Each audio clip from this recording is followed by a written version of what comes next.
April মাস মানে বাঙালির নতুন বছর, মানে পয়লা বৈশাখের উদযাপন বা উৎসবে আমরা মেতে উঠি।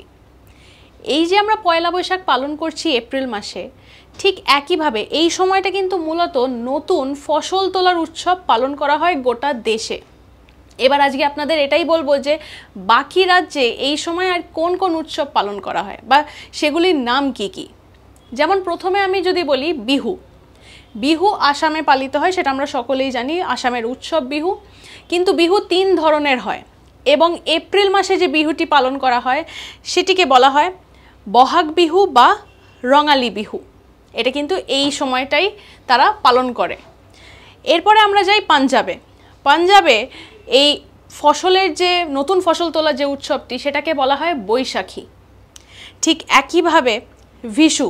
ভিশু কোথায় পালন করা হয় না কেরালা আর কর্ণাটকের কয়েকটি অঞ্চলে ভিশু পালন করা হয়, যেটা হচ্ছে কি না মালায়ালাম নিউ ইয়ার বা মালায়ালামের নতুন বছরকে ভিশু বলা হচ্ছে। লোকালি এটাকে বলা হচ্ছে ভিশু পাড্ডাকাম। আর পুথান্দু এটা কিন্তু তামিল নতুন বছরকে বলা হয়, মানে তামিলনাড়ুতে এই সময়টিতে এই উৎসবটি পালন করা হয়। এইরকম নানা আপডেটসের জন্য চোখ রাখুন আজ তাক বাংলার ইউটিউব চ্যানেলে, সাবস্ক্রাইব করতে ভুলবেন না।